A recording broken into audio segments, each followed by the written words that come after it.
Hello, SPS Astrology lovers. This is Shankar Pratap Singh, and you are watching SPS Astrology.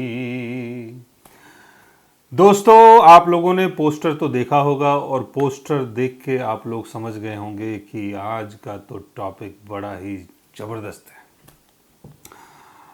आज मैं आपको बताने वाला हूं कि चलित कुंडली ने मेघनाथ को कैसे धोखा दे दिया।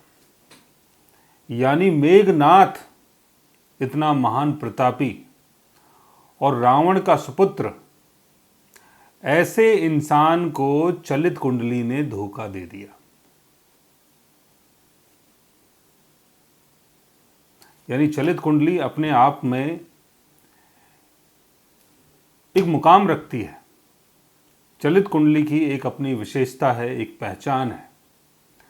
जब भी हम लगन कुंडली, चंद्र कुंडली, D9 चार्ट, इन सब की बात करते हैं तो चलित चार्ट की भी बात करते हैं। लेकिन बहुत सारे हमारे जो भाई लोग हैं, एस्ट्रोलॉजर्स हैं, वो ज़्यादातर चलित कुंडली के ऊपर ध्यान देते नहीं हैं। उनको लगता है पता नहीं ये क्या है। लेकिन चलित कुंडली की इम्पोर्टेंस बहुत ज़्यादा है और मेघनाथ के केस में आप समझ पाओगे कि चलित कुंडली एक्चुअल में क्या है।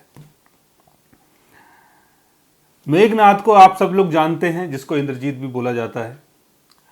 और जब मेघनाथ का जन्म हुआ था तो बादलों में बहुत ज़्यादा शोर हो रहा था, इसलिए उनका नाम मेघनाथ रखा गया।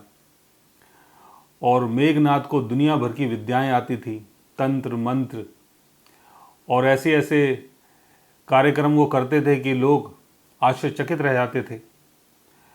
मेघनाथ गायब हो जाते थे, यानी मेघनाथ को आप देख ही नहीं सकते, तो मारोगे कैसे।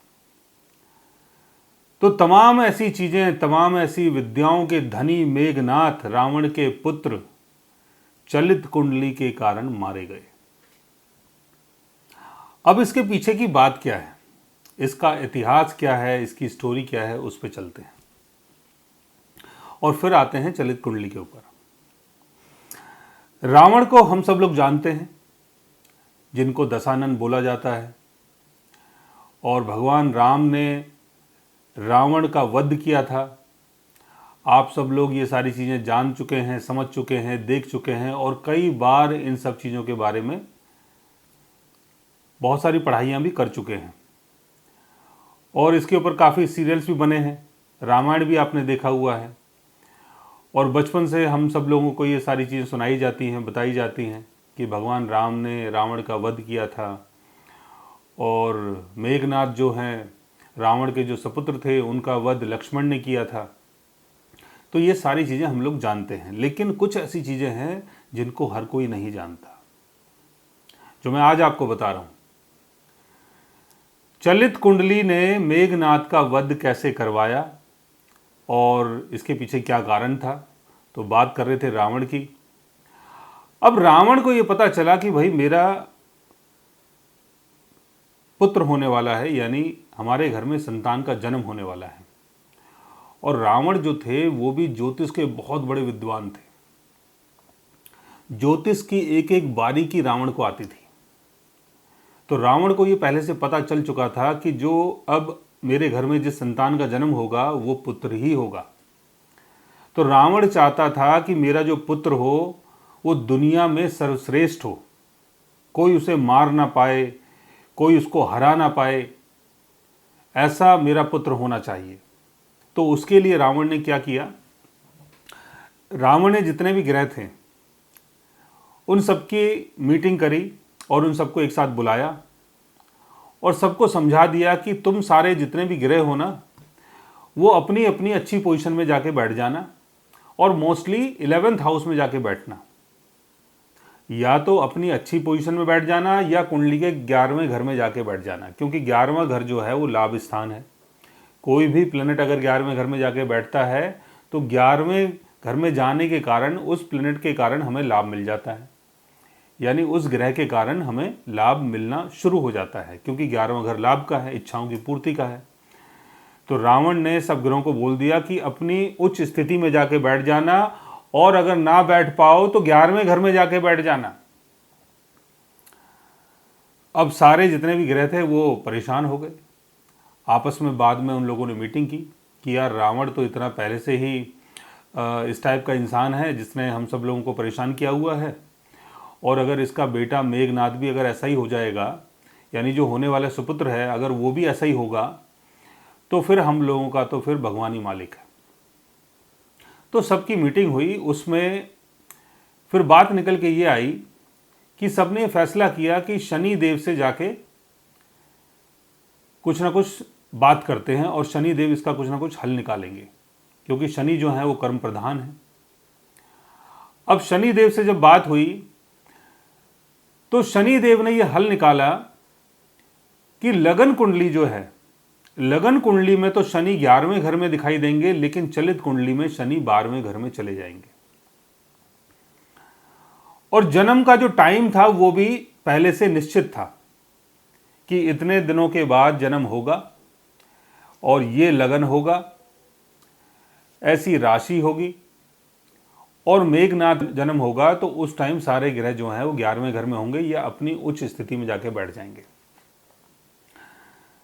तो रावण ने सब ग्रहों को ये अल्टीमेटम दे रखा था कि कोई भी ग्रह अपनी कमजोर स्थिति में नहीं होगा जब मेरे बेटे का जन्म होगा। तो वहां शनिदेव ने एक उपाय निकाला कि मैं लगन कुंडली में तो 11वें घर में दिखाई दूंगा, लेकिन चलित कुंडली में मैं 12वें घर में चला जाऊंगा। और चलित कुंडली में जब मैं 12वें घर में चला जाऊंगा तो उस टाइम जो लगन उदय होगा, उस लगन के हिसाब से अगर शनि 12वें घर में हो तो कुंडली में अकाल मृत्यु का योग बन जाता है। अब आप सब लोग सोच रहे होंगे वो लगन कौन सा है। लगन जो भी हो, मैं लगन बताने वाला नहीं हूं, क्योंकि आप सब लोगों की कुंडली में भी ऐसे शनि की प्लेसमेंट होगी, किसी की कहीं किसी की कहीं।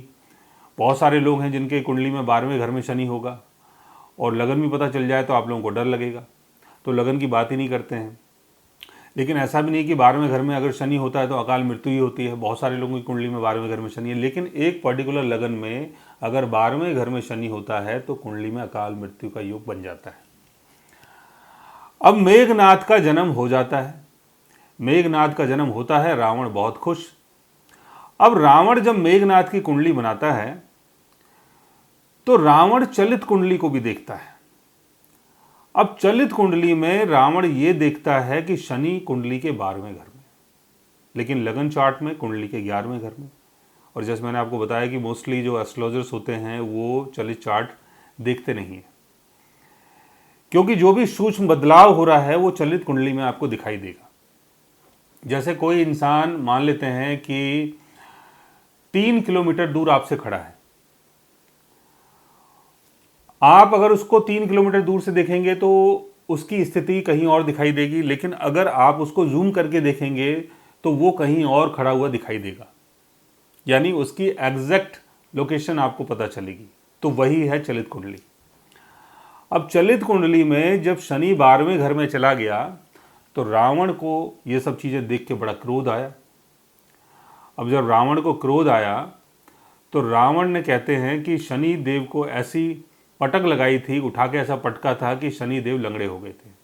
ये सारी बातें हैं, हकीकत क्या है किसी को नहीं पता। तो रावण को जो पता चला तो रावण ने शनि देव की पिटाई लगाई और शनि देव को उठा के पटक दिया, और शनि देव की कहते हैं एक टांग टूट गई। जब से शनि जो है वो लंगड़े लंगड़े चलते हैं। और शनि की बोलते हैं कि 2.5 साल का शनि होता है, 2.5 साल की ढैया होती है, 2.5 साल का करते करते 7.5 साल, 7 साल की शनि की 7.5 हो जाती है। तो इस तरीके से ये जो चलन है, ये जो बातें हैं, ये जो प्रक्रिया है, ये समझ में आई कि चलित चार्ट में भी अगर ऐसी कोई पोजीशन बनती है तो उसका इम्पैक्ट भी हमारी कुंडली में पड़ता है। और जैसे मैंने आपको मेघनाथ के बारे में बताया कि मेघनाथ के चार्ट में ऐसा योग था, इसलिए मेघनाथ को अकाल मृत्यु का सामना करना पड़ा और लक्ष्मण ने मेघनाथ को मारा, उनका वध किया। और इससे हमें ये समझ में आता है कि चलित चार्ट की इंपॉर्टेंस क्या है। सो गाइज, आज मैंने आपको बताया मेघनाथ के बारे में कि चलित चार्ट ने मेघनाथ को कैसे धोखा दिया। अगर आप भी जानना चाहते हैं अपने बर्थ चार्ट के बारे में या बर्थ चार्ट से जुड़ी हुई किसी चीज़ के बारे में, तो उसके लिए आप हमारे चैनल को सब्सक्राइब कर सकते हैं। और अगर आप हमसे बात करना चाहें, कंसल्ट करना चाहें, पर्सनली हमसे मिलना चाहें, तो आप हमारी वेबसाइट के थ्रू, हमारे ऐप के थ्रू हमसे मिल भी सकते हैं, बात भी कर सकते हैं। और गाइस आप हमसे कंसल्ट भी कर सकते हैं। So guys take care, love you all and good bye.